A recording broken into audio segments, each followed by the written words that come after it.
it's like to be you. You don't know what it's like to be me.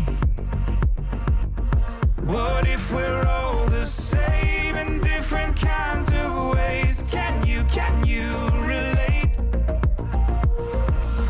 We both know what it's like to be hurt. We both know what it's like to feel pain. But I think it's safe to say we're on to better days. Can you relate? Can you relate? Can you relate? Can you relate? I don't know what it's like to be you. You don't know what it's like to be me.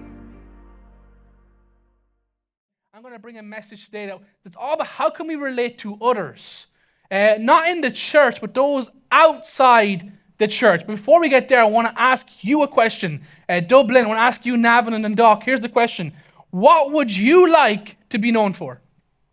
When your time finishes here on earth, when you move on to wherever you're going to go next, wherever you believe in, if you retire from your job, or if you change career, or move city, or move country, as you move on, what do you want to be known for? Would you be known for a person who's been generous, who was kind, who was compassionate, that was willing to help, wasn't so self-centered? Or would you be known as a person who is the opposite, right? So what would you want to be known for? And here's the truth. Here's the reality, and everyone knows this.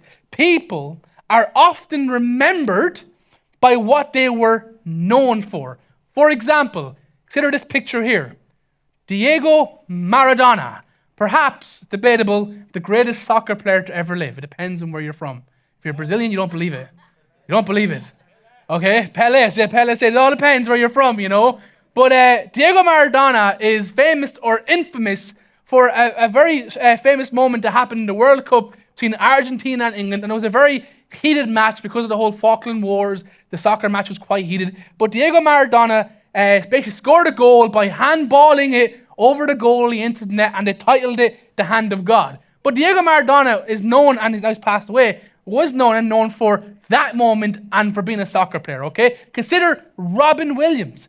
He was an actor who tragically passed away a couple of years ago, but this man shaped my childhood, people, like Aladdin. Come on, he's the original genie, you know what I mean? Mrs. Doubtfire. There were so many movies that he was part of, and he shaped a generation. Like for me growing up in the 90s and the 2000s, this man really, just shaped me and a culture by his comedy and by his smile. Everyone just loved Robin Williams, and when he had passed away to suicide, it shocked the whole world because he was known for being funny and being kind and being considerate, but little did we know that he had things happening inside of his life. Or consider Mother Teresa. She gave her whole life to serve the least of those. Everyone knows who she is and what she has done, that she devoted her entire life to help those who were in need, to help those who were lacking. And we know her and we talk about her still. Even it's referenced when someone does a kind gesture. Look at you, Mother Teresa. like it's something that we say. But we know that, and she was known for that. But a question I want to ask today, and I understand in the room and in Navan and Dundalk here in Dublin, there are people here who have faith, who know God, who are part of Lighthouse, and perhaps you're here today and you don't have faith. Maybe you're a skeptic, maybe you're an atheist, maybe you're here because someone tricked you to be here, maybe you thought a movie was on, but it's not. I'm here, hello. If you don't know why you're here, but you're here for a reason. The question that I want to ask to the church, and for those who are skeptical, you can watch in and see how we're going to have this conversation. But here's the question I want to ask us. What about Christians? What should or what are Christians known for? What is the church known for? What should you and I be known for in a 21st century Ireland? Here's the thing. Sadly, and I say sadly with a capital S because I can spell.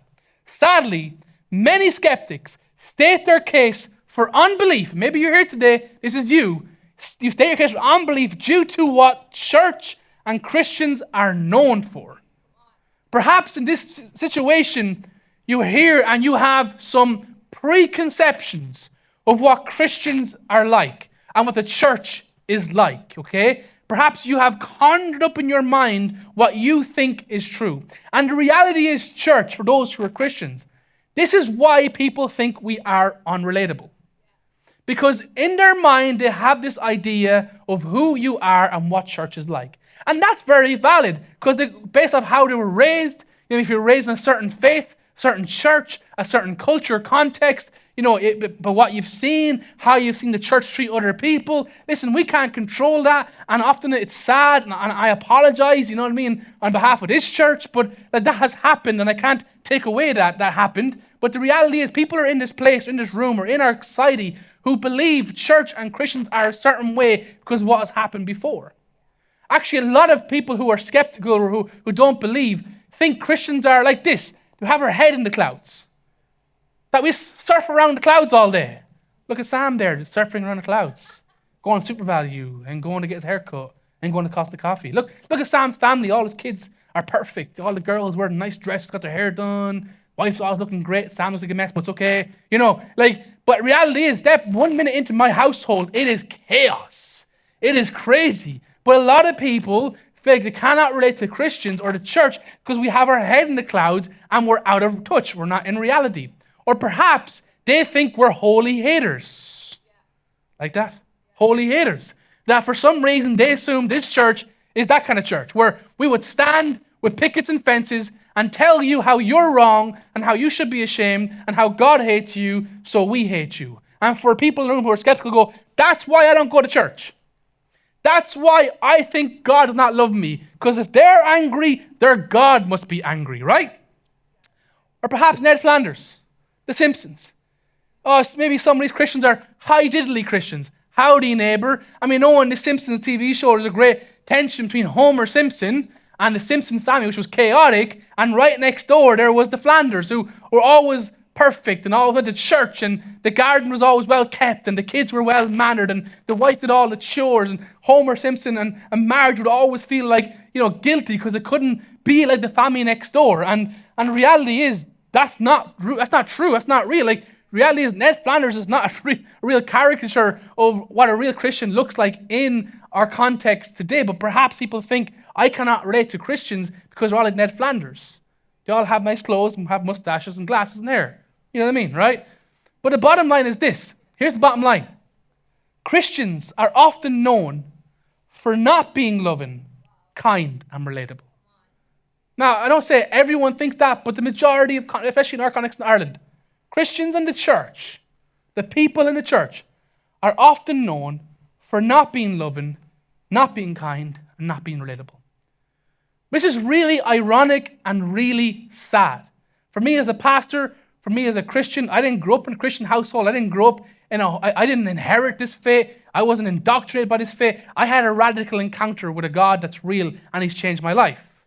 So I have experienced this, and I've experienced His love. So it's ironic and sad for me. Why? Because what's supposed to separate our faith, the Christian church, from every other faith is by how we love. It's a separating factor of who we are. And what's sad and ironic is that culture says we can be the opposite. It can be the opposite. They're not loving. You're just the same as everyone else. But the reality is, church, and in Navan, Dundalk, and Dublin here, listen to me. This is the reality. Loving people is supposed to be our thing. It's supposed to be our message, and it's supposed to be our thing. Other faiths, other beliefs have their things. They have rituals. They have certain traditions. They have certain laws, certain customs. And that's their thing. But our thing, the Christian faith, the gospel of Christ, is one of love. That's our message. But actually, what I think is happening here, and it's okay, but today that's why I want to bring this message on this series, How Can We Relate, is I actually feel like Christians and the church, and especially our church, because all I'm talking about is our church, is that I feel like we're being misrepresented. And that's okay. Maybe, again, you've experienced some things, but we've been misrepresented. And today I want to just add clarity and to help us as the Christians in the room. How can we, clean that up? How can we actually show people we are not what they think? That we are not the Ned Flanders or the angry or the holy haters or the person in the clouds all the time. Actually, we're people that they can relate to. We have a God that can relate to them. So the question I want to ask then today is, how do you and I relate to others when it comes to our faith? How do we break down those walls of preconceptions, which actually I call misconceptions, and how can we actually relate to others by our faith and showing love? So we're going to turn to the Gospel of Matthew today. So if you've got your Bible, you can take it out or on your phone. The Gospel of Matthew, it's in the New Testament. Matthew is an eyewitness account. It's a letter about Jesus and all his ministries. And today we're going to look at a story in chapter 22, verse 34 to 40. And I'm going to give you context in a minute, but also to let you know, in our church, we use an app called YouVersion. And it's a fantastic app that, if you download it and get set up and signed in, on the bottom right hand of the screen, there is a setting that more. Clicking more, you got events. And you click on events, you got all these services. And you can see Dublin for you guys, or for Navan and Dundalk for you guys. Click on that, and all my notes are in there. I have some extra stuff in there too that you can follow along. But here's what's happening in Matthew 22, 34 to 40. In this context, Jesus, right? This is the time Jesus is on earth doing his ministry, okay?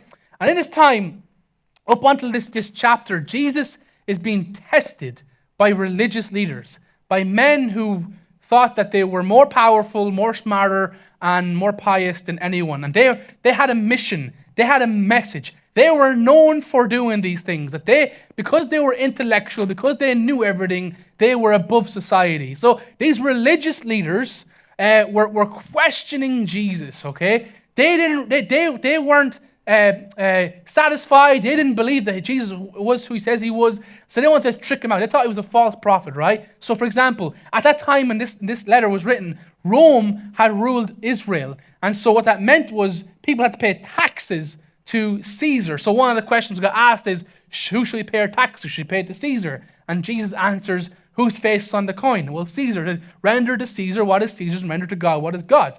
What a great answer. They were surprised. And before this text, we have the Sadducees. Now, Sadducees were a certain sect of staunch believers, staunch religious leaders who didn't really believe in resurrection. They had their own thoughts. And so they asked Jesus the same question, what do you think about the resurrection? And same thing, Jesus answers. And here we find ourselves in verse 34. And now we have the Pharisees, who are another sect of religious leaders who are different to the Sadducees. They're trying to catch Jesus out because they don't think he really is who he says he is. He shouldn't be a teacher and shouldn't have authority. They're trying to diminish his voice. So hearing that Jesus had silenced the Sadducees, the Pharisees got together. They got together because what they wanted to do, they wanted to trap Jesus. This was their moment. The religious leaders had tried to trap Jesus. So they're coming together and go, okay, how do we get him out? How do we catch him out with this? Because we don't think he is who he says he is. So verse 35, it says, one of them, an expert in the law, tested him with this question. This expert of the law would have been a scribe who would have literally devoted his entire life to studying 613 laws. I'm going to be honest. I could barely study 7 subjects for my leaving cert. Don't judge me, okay? I couldn't. Right? But here we have a man who would devote his entire life to 613 laws. This man was a know-it-all. He was a scribe and he was an expert. So they brought this man in to test Jesus.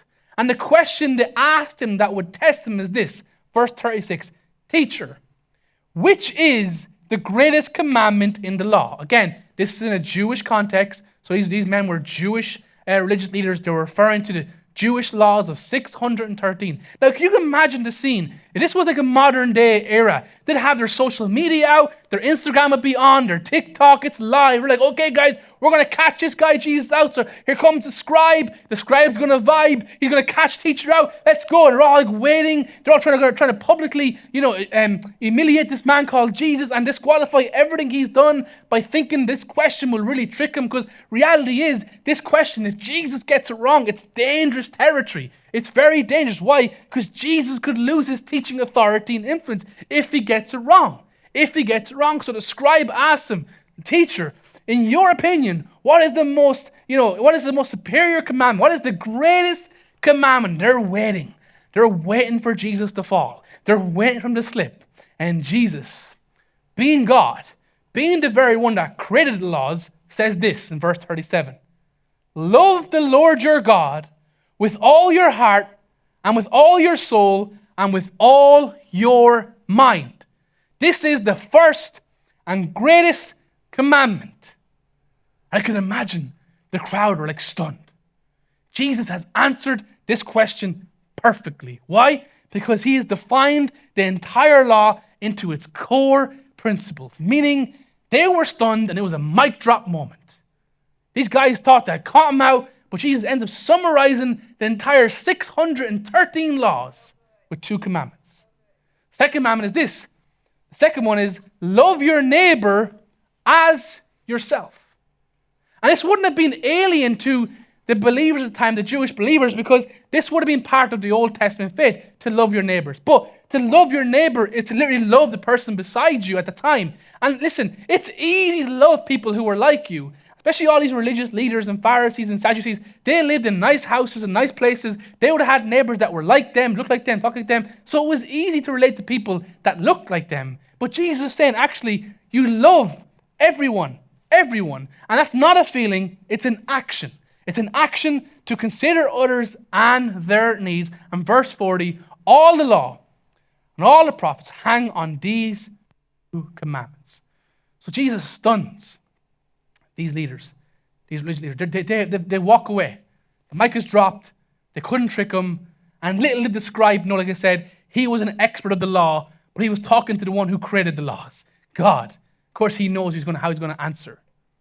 But out of this text, come back into our message, I have 2 questions.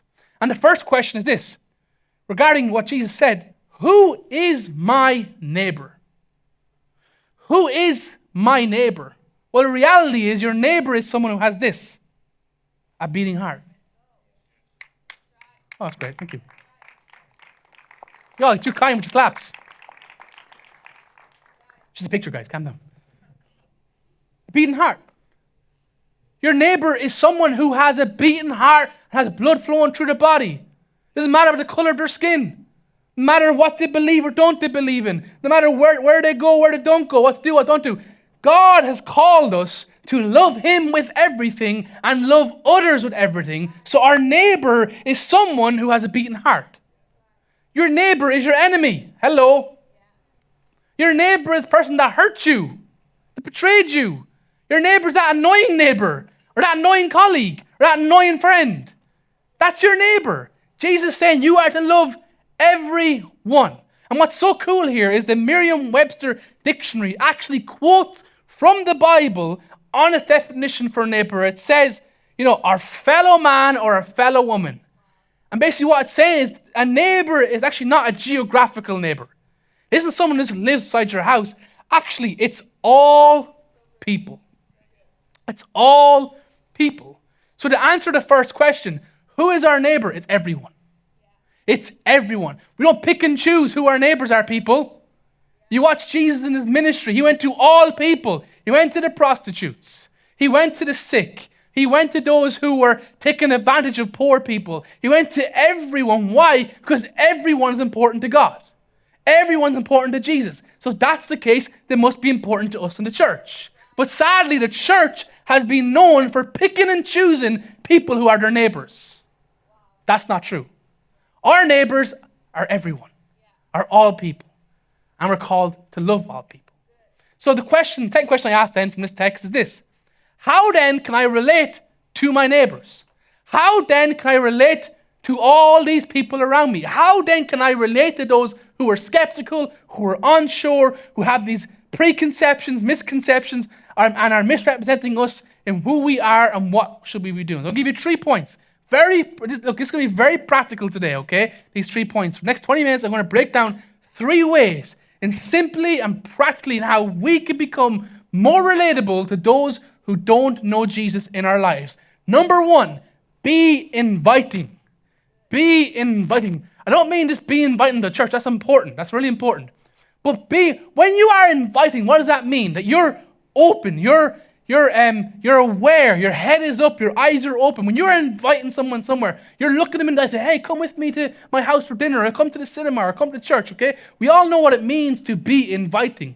But often what we see here, that people are too busy to pay much attention to those around them. Often people are too busy when it comes to life and the rat race of life that we're not inviting. But the reality is, Christians, especially you today here, you are surrounded by people. People surround you everywhere you go. Everywhere I go, we are surrounded by people. And how we walk, how we look, how we talk can tell someone if we are inviting or not. Now listen, I understand we have bad days. There are days you go on the bus to college and the last thing you want to do is talk to someone. I get it. The last thing you want to do is put the seat beside you and give someone, right? No, I want my seat. You know what I mean? I understand so many of you are not morning people. You're pretty much the opposite of godly in the mornings. You know what I mean? Some of you here are not evening people. Look, we're all humans. But the point I make you today is, reality is that if you're not willing to be inviting, to be open, to be looking ahead to who's around you, people won't look at you, won't connect with you. And I live in a village not too far from here, and I walk my kids to school and I go to the local coffee shop. And what I'm learning more and more today is that people don't look at each other anymore. People walk past each other with their heads down on their phones and don't look at each other anymore. And it breaks my heart. So I have gone as a personal mission to not be on my phone. If I'm in the bus or if I'm walking, I lift my head up. I'm scanning. I'm wondering, what's that person going through? Where are they coming from? Where are they going to? What's happening in their life? If I'm in a coffee shop, I'll people watch. And I'll think of someone, I go, what's their scenario? What are they going through? And what I've learned is a simple hello, a smile, or a kind gesture can go a long way. Here's why, church, and here's why, skeptic, because you notice. You just don't know, or you never know what someone else may be going through. You just never know what someone else might be going through. That a smile, or hello, or a kind gesture can change not only someone's day, but their entire week. There are people who walk around this city of Dublin, and it's full of people, but still feel alone. Isn't that mad? You could be in this room right now and still feel alone. Because you're going through something. I don't know if you've seen Norwich Football Club had released a video last week on how to spot the signs of people who are going through depression, who are basically suicidal. And it's an amazing video. And honestly, it really stunned me and really convicted me and shocked me. And if you haven't watched it, watch it. But it's a fantastic video. But on the point of, you just never know what someone's going through. The postman, the person who is cutting you off in traffic, you know, your person in SuperValu or Tesco or Aldi or Lidl, or that lecturer in university, or you know, that person in your class. You just don't know what they're going through. You're going through something. And I know this because I grew up with a couple of friends. There was a bunch of us. There was 8 of us growing up. 4 of my closest friends have all committed suicide over the last 10 years. And it breaks my heart because I go, first of all, how did I not see the signs? Where did I go wrong? Was I inviting enough? Was I, looking up? And the reality is, guys, I didn't see the signs because most times it's very hard to see them. But the most important thing I learned from this lesson with my friends, which breaks my heart, is that, man, I'm assuming that everyone's going through something, which then creates empathy, right? Creates a sense of that, like there's more to just your life and your problems. I have a story to share. A picture here of, that's my mic, picture of Mother Gothel, Irish Gothel, Mother Gothel, okay? Now, I have 4 daughters, so you don't have to know this, but she is part of a movie called Rapunzel, which I've watched 5 million times. I actually have played a part in this movie, recreated my home, my girls. I'm the horse, the stallion, doesn't talk. But that's just my life. But I actually have a story. When I used to work in Costa when I was younger. I started off in Lighthouse 10 years ago on staff. Can you imagine that? 10 years ago, I came on staff as a youth pastor at 20 years of age. I don't know what Jamie was thinking. He really trusted me, still does. But, we were in Bible college, and Sarah and I got married at 20 years of age, starting off our life together. But I had to go get a job, you know what I mean? Because it's one thing to get married, and it's another thing to provide for your marriage, you know what I mean? So I had to go get a job. So I started working in Costa, and I actually loved it, because Costa was a great place that complemented my ministry. Why? Because in a coffee shop, what are you surrounded by? Not just coffee, but people, right? People. And there was this lady that every day came to Costa, and she looked like Mother Gothel. Now, I actually Googled angry grandmother picture, but I didn't want to use one because that actually is someone's grandmother. So I use this instead, okay? Just give it, could be anyone's grandmother. I don't want to show. This is on video, okay? But her story, this lady's story is every day she'd come in and she was so grumpy, so cranky. She was mean and she was short-tempered and it was like throwing the money at us and the cashiers, questioning the coffee standards, all these things.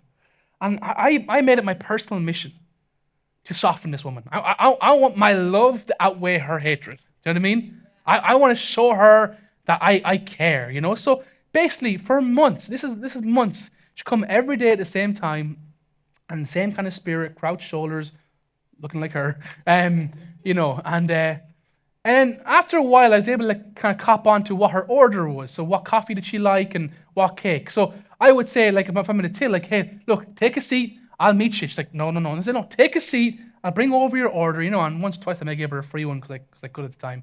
That's not on the record, okay? But, I gave her, I bless her and be generous. And then, long story short, guys, over time, just me recognizing her, me seeing her within the crowd of all the customers. She stopped me one day and grabbed by the hand. She goes, why do you do this? Like, why do you care? And again, I wish I had like some preachy answer. Well, God spoke to me and said he loves you. I didn't say that. I was like, I just care.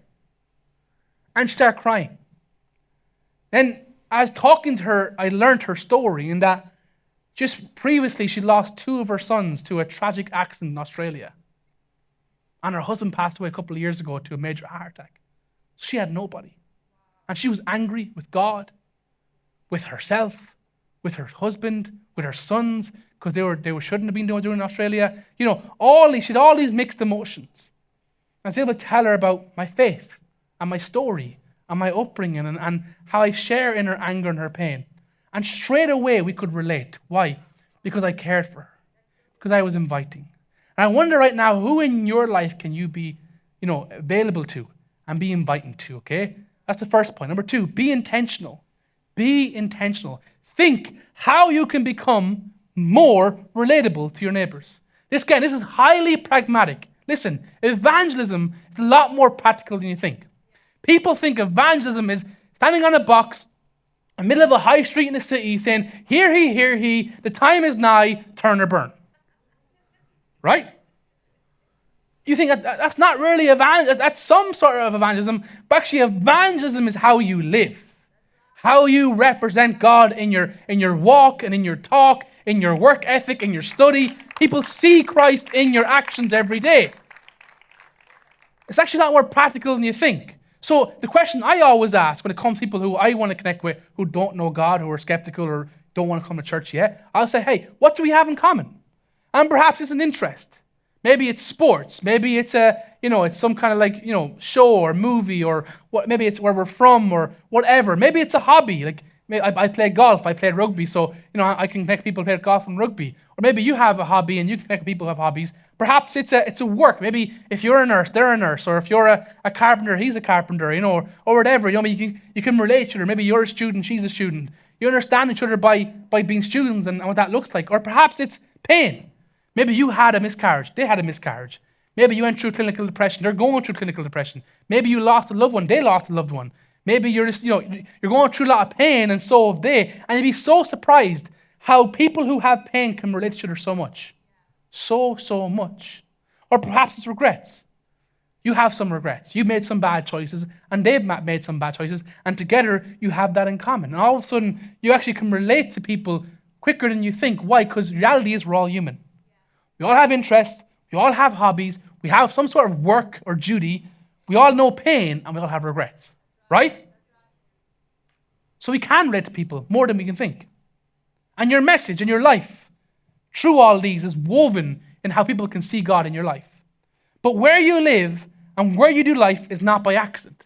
God has you there on purpose. And we can relate to others when we are intentional.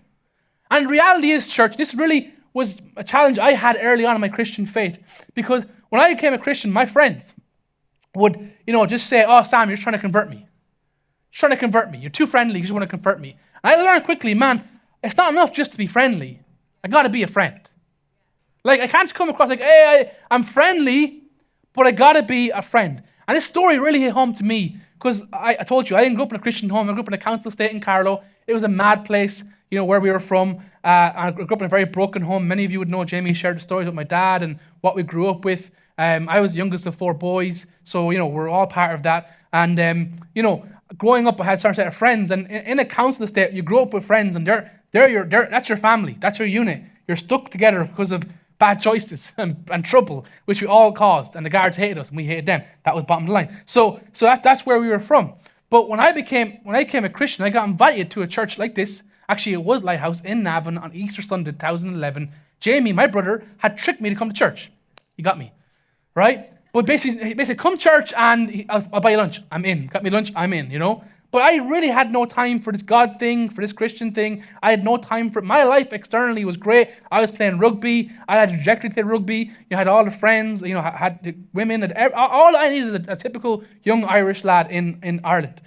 But anyway, I got invited to church and my life changed in the moment. I quickly realized God's not mad at me. He's mad about me. He's in love. So I go back to Carlo and says, boys, listen to me. Lads, listen. We're all wearing our tracksuits and our Nikes. Listen, lads. I became a Christian. And they go, what's that? I don't know. Don't know what it is, but it has changed me, and something's different. I didn't expect, actually, how that would affect my friends, because they began to grieve and mourn the old me, because I was the one that led us as friend group. They'd always come to my house, stay in my place. I'd always be the one that would kind of lead us into stuff, good and bad. I didn't realize actually how hard they would have found that, me coming to faith. And I was young, and I was naive, and I made mistakes. Of course I did, But it was one particular friend who just was really hurt. And now that I see it, but back then it was hard for me because we were really close for such a long time. And because I got personal faith, there was a wedge between us. But he would make fun of me. He would publicly humiliate me. He would put stuff online. He would call me certain things. And I was just so hurt. And I didn't respond. I just felt like, gosh, I thought we were friends. I thought he would know me, but he would publicly do this to me, okay? So then, of course, naturally over time, we kind of separated into our own paths. And years go on, he finds himself in a very difficult situation where he's seeking serious help. I don't know why, but the person he turned to, and we haven't talked for years at this point, was to me. So one day I got a random DM, which is a direct message on Instagram, for those who don't know what that is. A DM. He slid into my DMs, and I was like, what's he doing here? Direct message. Hi, Sam. Remember me? Love to chat. I'm in trouble. And I was like, I don't want to talk to him. He doesn't deserve my time. But I just felt like, no, Sam, get over yourself. Help him. And long story short, had coffee. He was in a lot of trouble, and I was going to give him some advice. I was able to pastor him, love him.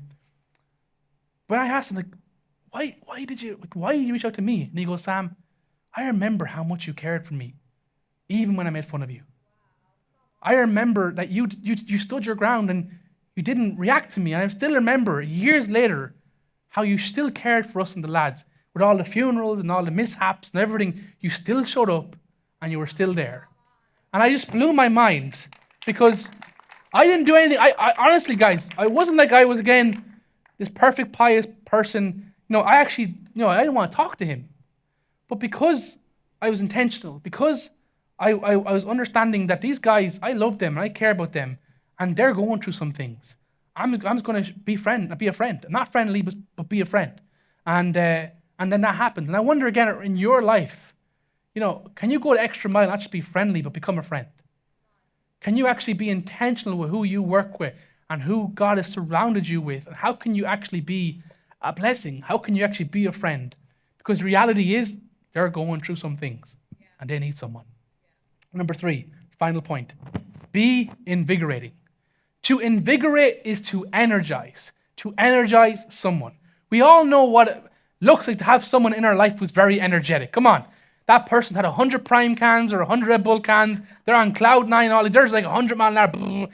We all know what it's like to be someone who's very energetic. That's a bit too much, okay? But we also understand what it means to know a person who's the opposite of, being energetic or invigorating. We all know someone who can basically take a lot of energy out of us, can be life-sucking. We all know what it means to have someone in our workplace or in our home or in our friendship group who just takes the life out of everyone, either by their complaining or their victim mentality, or the attention's always on them, it's always self-seeking. We know what that looks like. where we get to be invigorated, meaning we get to be life-given. We get to be life-given in who we are and what we do. Why? Because we carry a message that gives life. The message we carry brings life. What is the message we carry? It's the gospel. It's the gospel that Christ came and died and rose again so we could have life and life to the full. That wherever we go, wherever you work, wherever you go shopping, wherever you get your hair cut, wherever you go swimming, wherever you go gymming, you get to be the person that can invigorate that place. Why? Because you carry a message that gives life. But here's the tension. Here's where the skeptic go, but Sam, this is the disconnect. Here's why I have a problem. Here's why so many Christians are known not for being loving, but being the opposite. Why? Our lives then should reflect that message. So many of us carry it, but don't reflect it. It's like having a mirror, but you turn it the other way. What's the point then? You can't see anything. Where if we turn the mirror around, we reflect Christ. Jesus says that I am the light of the world, which is him. But it says we are the light of the world, meaning that we reflect his light to others. But we carry a message that brings life. And you know, and I know, in this day and age, in society today, people are lacking hope, are lacking a sense of life. And you carry the very message that can bring hope to humanity. It's not a thing, it's not a pill, it's not a bottle, it's not a substance, it's not a line of cocaine, it's not going to this clinic, not watching that online. That hope is a person, and his name is Jesus. And we carry that message. I have seen that message change people's lives. Your words, your actions, your lifestyles can invigorate others. Excuse me. So bottom line is you have a story. Navan, Dundalk, Dublin, you all have a story, especially today if you have faith. And the story is this, that you were once dead in your sins and now you're alive in Christ. You now have the wonderful privilege to call Jesus your Lord and Savior. You have this message on your life. Now we're to reflect it. And you have to become confident in your story. Become confident in your story that when you share your story, it can invigorate someone. It can inspire someone. Why? Because, listen, I'm a preacher, so I'm preaching today. You're probably like, if you're around church a long time, you're used to this. You might go, oh, Sam, check Sam's theology, check Sam's structure of preaching. You can look at it in a critical way because I'm publicly preaching a text from the Bible, bringing you a message. But if I was just here telling you my story, you would have no say. Why? Because it's subjective. It's mine. It's my story. It's what I went through. And you can't say anything about that. So I share my story to you, either accept it or not. But it's my story. And you have your story.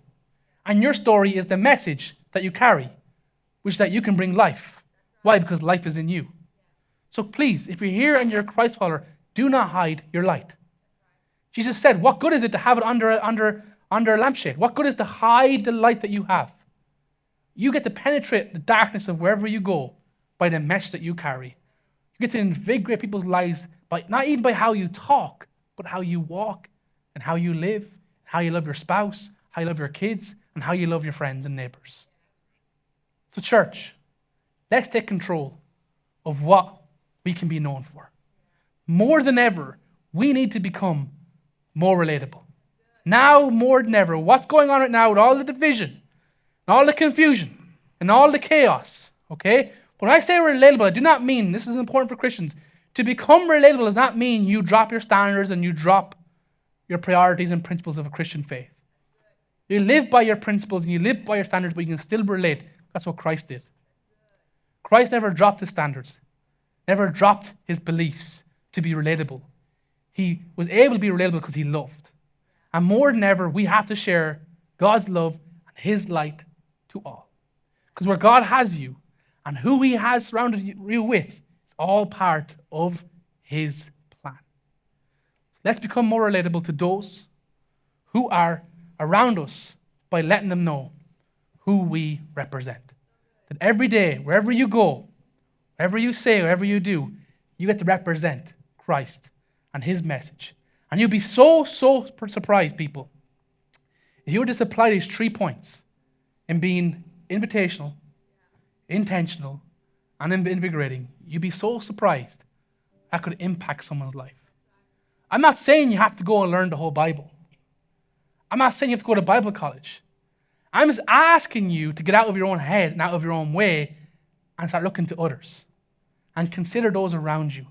And pray to God today, if you are a Christ follower, God, how can you use me today? How can I be used to share your message to others? And how can we also challenge the misconception that the church and Christians are not relatable? Where we now, as the church in Ireland today, Lighthouse Church, with our church only, we can only focus on that. We can be a church here in Dublin and in Navan and Dundalk. We can be the kind of church I could say, hey, we relate to you. We see you. We understand where you're coming from. This place, you're welcome. This message, you can experience. This is who we are. This is Lighthouse. This is the gospel. So I want to encourage you, Christians, and challenge you at the same time. Consider who's around you and how can you invigorate their lives and how can you relate to them. And if you're here today and you are a skeptic or someone who's on the fence or someone who is not sure about this thing called Christianity, and maybe you have had those preconceptions or misconceptions of what church is and who Christians are, I would encourage you today after service, don't walk out too fast. Stick around, have a tea and coffee, talk to some of the people here, and quickly you will realize that we're just an ordinary bunch of people who've encountered an extraordinary God. That what's different about us, from us to you, is that we have encountered a real God. And all we want to do is tell others how it changed our life. Matthew said it. We don't have to do this. Like, why else would you get out of your bed on a Sunday morning? Come on. Like today, the World Cup's on. You know what I mean? Premier League. There's so much stuff happening. You walk your dog, walk your cat, it's up to you. You can do whatever you want. But we be here because we want to be here. Because we believe in this message. And we believe in the church. That now more than ever, the church can impact this nation. You are the church. And you can impact them. Amen? I invite you to stand. We're going to go into a response song right now.